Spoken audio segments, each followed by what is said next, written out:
अब आपको बताएं कि बानी चेयरमैन पंजाब नेशनल मूवमेंट अमार शाह की सरबराही में हफ्ता 10 और इतवार 11 जून को सतलज स्टेडियम शहर चूड़िया में जश्न पंजाब मेला मनाया जाएगा कि जिसमें हीर वारिस शाह पढ़ने वाले चोटी के फनकार सैयद वारिस शाह का कलाम शहरियों को सुनाएंगे और पंजाबी ज़ुबान के प्रोफेसर हजरात ज़ुबानी सकाफ़त की अहमियत को उजागर करेंगे। इसके अलावा मेले में मुख्तलिफ सकाफ़ती सरगर्मियों का इनेकाद भी किया जाएगा। इसी हवाले से मज़ीद बता रहे हैं हमारे नुमाइंदे इरफान अशरफ आगाह कीजिएगा। हाँ जी बिल्कुल, मैं इस वक्त मर्दी प्रेस क्लब चूड़िया में मौजूद हूँ। हमारे साथ मौजूद है पंजाब नेशनल मूवमेंट चेयरमैन अमार शाह। उनसे जानते हैं कि जो सतलज स्टेडियम चूड़िया में 11 और 10 को प्रोग्राम रखा गया है पंजाबी सकाफत के बारे में, उनका इस बारे से क्या कहना है। जी सर बताइएगा। शुक्रिया वीर। असी रहतल बहतल ते ज़बान की मां बोली की सांझ नाल लोगों में खुशियां वंडन आ रहे हैं तो जिन्हें भैन भाई ने चूड़िया के बिलखसूस फैमिलियां नाल आन, आरफाना कलाम सुनन, बाबे दी हीर सुनन और मेला इंजॉय करन, स्टाल लगणगे, खुशियां मनाइया जाणगियां।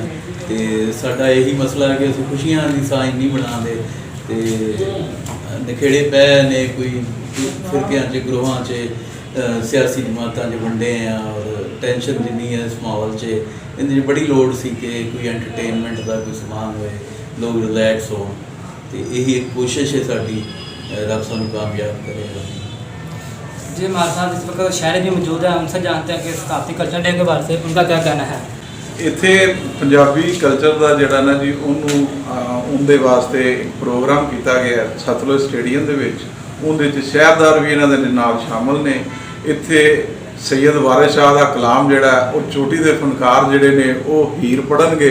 ਇਸ ਤੋਂ ਇਲਾਵਾ ਪੰਜਾਬੀ ਜ਼ੁਬਾਨ ਜਿਹੜੀ ਹੈ ਉਹਦੀ ਸਕਾਫਤ ਦੇ ਬਾਰੇ ਦੱਸਿਆ ਜਾਏਗਾ ਤੇ ਬੱਚਿਆਂ ਵਾਸਤੇ ਝੂਲਿਆਂ ਦਾ ਇੰਤਜ਼ਾਮ ਹੋਏਗਾ। इस प्रोग्राम नूं असी शहरियां ने कामयाब करना है। सारे दोस्तों नूं दावत दी जाती है कि हसन खेडन वास्ते आओ, हसदे खेडदे इस हीर सुनो।